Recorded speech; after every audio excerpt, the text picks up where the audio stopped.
Welcome to the Deep Dive. Today we're embarking on, well, a truly profound journey. We're exploring a subject that's deeply spiritual and, for many, just full of questions. We're talking about the life, the mission, and the promised return of Jesus of Nazareth. Mm-hmm. Now, our source material is a really comprehensive spiritual text known as the Urantia Book.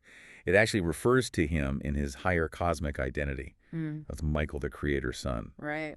And we'll also delve into the, perhaps, surprising true nature of sacrifice, sin, and ultimately the path to spiritual survival. Yeah.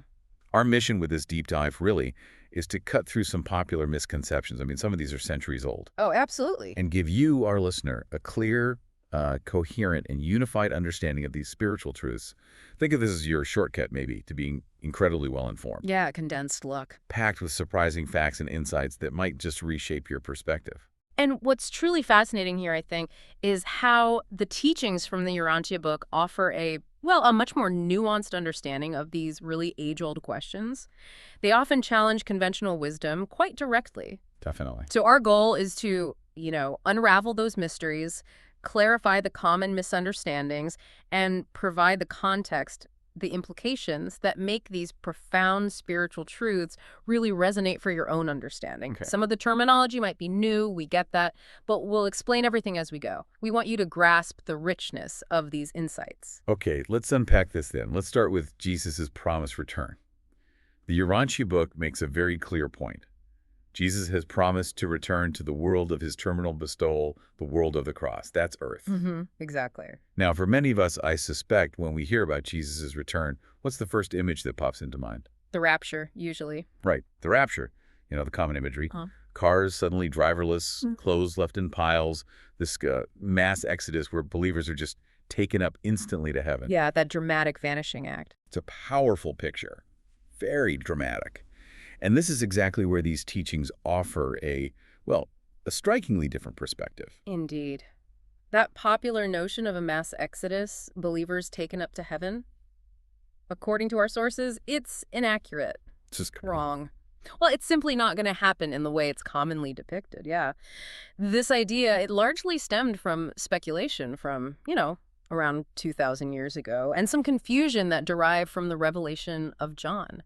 It's important to clarify that his return isn't some sudden disruptive removal of people from Earth. Okay. And the significance here for you, the listener, is that it fundamentally changes your expectations. It removes that anxiety, maybe, about being left behind. That is a significant departure, isn't it, from what many have been taught. So if it's not the rapture, then what will Jesus' return actually look like? What kind of event are we talking about? Right. And maybe more importantly, what will it feel like for those of us living through it? Good question. So his return will be for the planet itself. It signifies his role not just as like a religious figure, but as the planetary prince of this world. Think of that as a sort of divine governor or administrator. Okay. Overseeing our spiritual and evolutionary progress, and also as the sovereign of our local universe. That means the ultimate leader of this whole sector of creation. Wow, okay.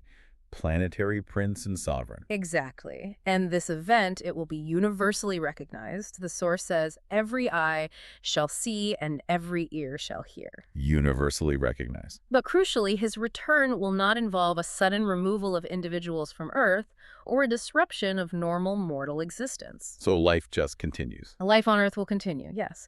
The divine administration will be restored, and you will continue your normal mortal experience until your natural death. Remember, Jesus' purpose during his original bestowal, that's the term for how divine beings incarnate on worlds like ours to gain experience. Right, the bestowal. His purpose was to live a full human life, to show the path to spiritual growth. He genuinely desires for us to experience our human lives in their fullness, just like he did. That really reframes the whole thing. Yeah. It's less about escaping Earth and more about planetary progression. Precisely. It's administrative, planetary. Okay, let's get a bit more concrete then. What does this mean for how he'll actually manifest? Is it physical, spiritual, something else? And the sources mention avoiding confusion. So he won't look like some, unfamiliar entity. Like a gray alien or something. No, definitely not like a little green man. He will manifest in a way that's described as both physical and spiritual. Okay. He'll resemble the original Jesus, but embody Michael's, his higher spiritual essence. The key thing is he will appear in a human form that resonates with our collective human psyche.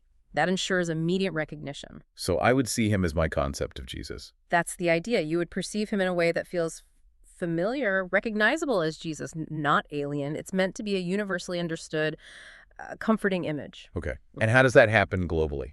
Everyone at once? Celestial beings will facilitate this global manifestation. And interestingly, it might even involve using contemporary technology like the internet. The internet? Seriously? Yeah, allowing everyone to see and hear him simultaneously, maybe on their screens, by commandeering broadcast signals. Wow. It highlights how the divine can interact with and, well, utilize our own evolving technologies. The core message is, it is Michael himself returning, and he might introduce himself simply as Jesus of Nazareth, your sovereign. That's a truly fascinating vision. A global, digitally assisted, personalized manifestation, bridging the spiritual and the technological. But the big question always is, when? When is all this supposed to happen? Is there any timeline? The million-dollar question. The timing of his return remains unknown. The sources are quite clear on that. So no dates? No dates. It could be hundreds of thousands of years in the future. Hundreds of thousands, okay. The New Testament advice to always be ready is still relevant, but maybe not, because he might appear tomorrow. It's more about being spiritually ready for your own journey, because, time to him is different than time is to us. 1,000,000 years for a being like Michael. It's basically nothing in the grand cosmic scheme. So it's a certainty, but not exactly imminent in our terms. That sums it up well. Okay. Let's transition now to another really profound and honestly often controversial topic. The meaning of Jesus' death on the cross. Yes. For centuries, the traditional belief, the dominant one, has been that it was a sacrifice to atone for humanity's sins, like paying a debt. How does the Urantia book tackle this? It tackles it head-on. The Urantia book unequivocally emphasizes that Jesus' death was not a sacrifice to atone for humanity's sins. Not at all. Not in that sense. It was absolutely not a payment of some debt owed to God. The teaching is very direct. The Father in heaven never conceived of such an unjust demand as, damning someone for the mistakes of their ancestors. That's huge. It is. It profoundly shifts our perception of God away from this idea of a demanding, maybe retributive deity. Right, needing appeasement. Exactly. Towards one of inherent, unconditional love. It basically means you are not burdened by some ancient ancestral debt. Wow. That really does change the understanding of God's character, from stern justice to love and mercy. But then, what about the suffering? The crucifixion itself, the world of the cross, idea that's so central. If it wasn't a sacrifice for atonement, why?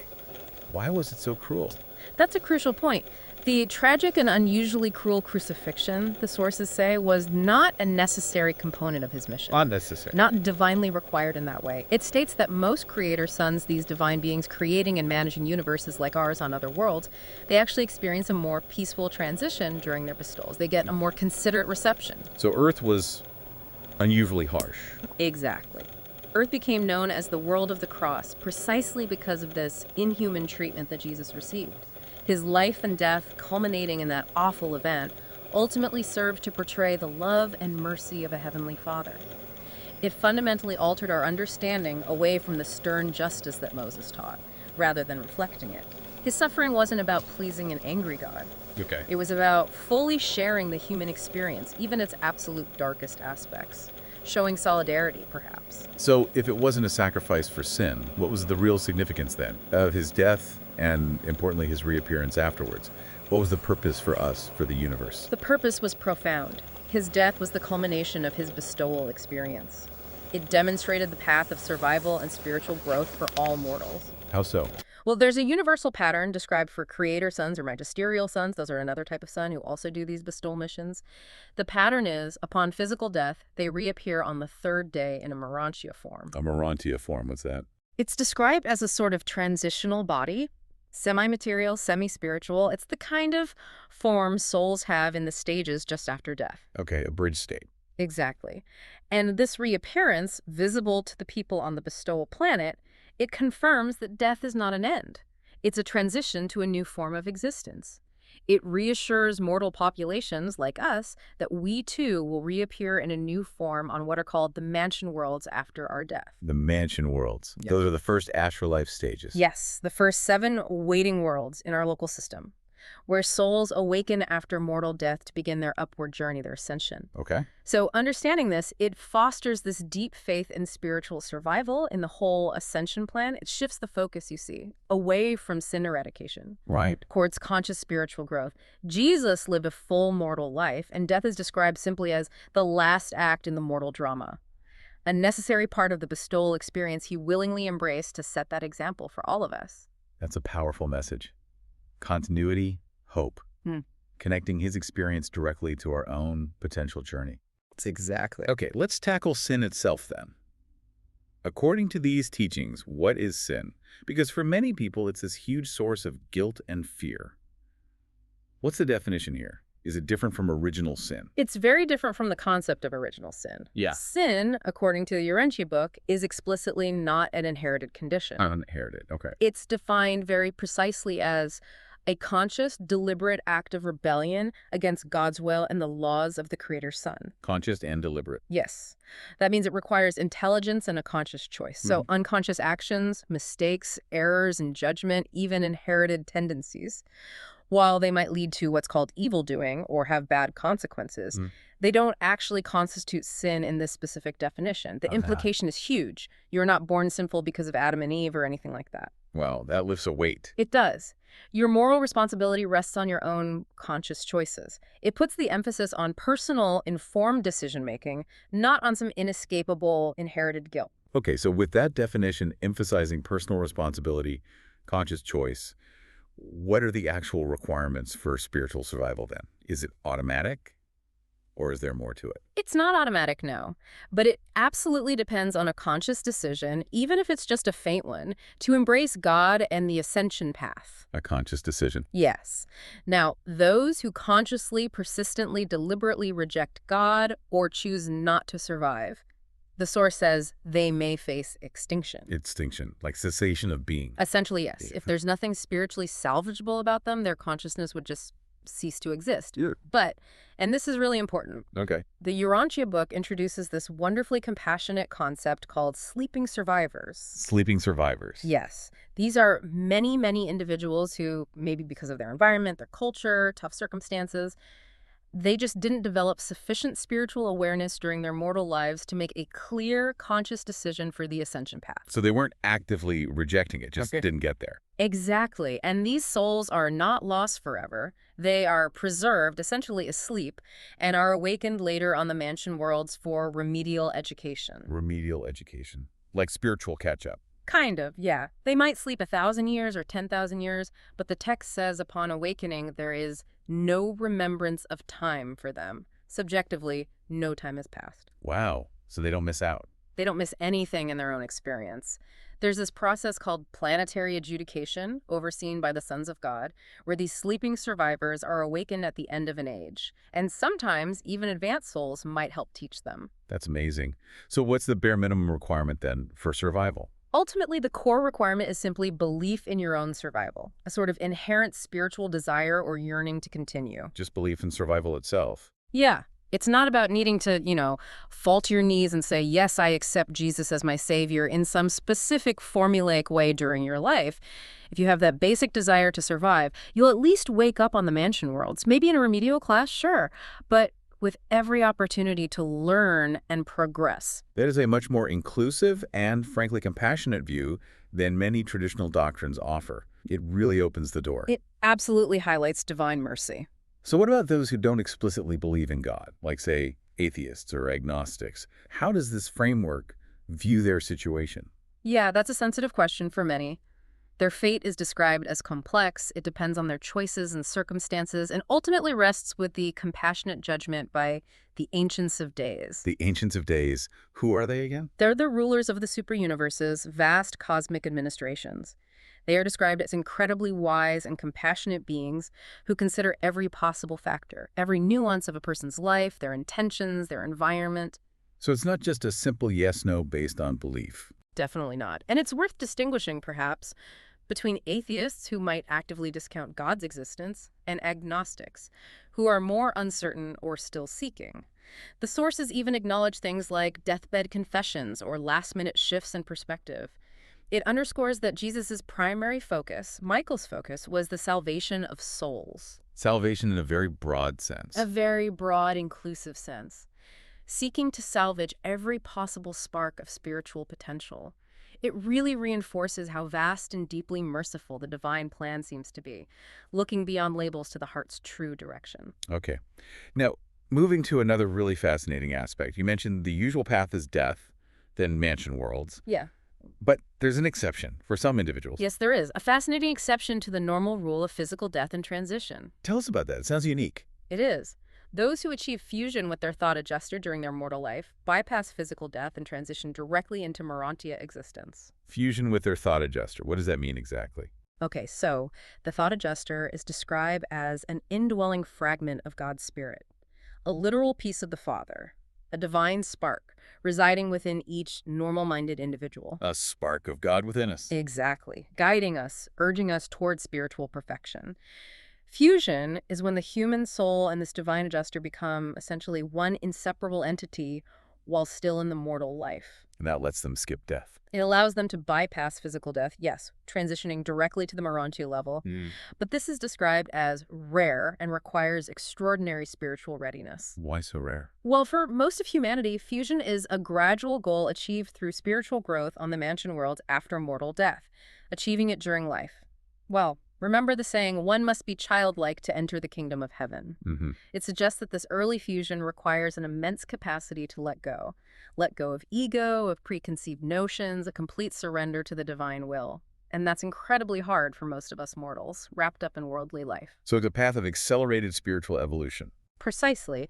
And just to clarify, creator sons, like Jesus, they do not fuse with their thought adjusters as mortals do. Their relationship is different. For them, their adjuster becomes personalized at a certain point.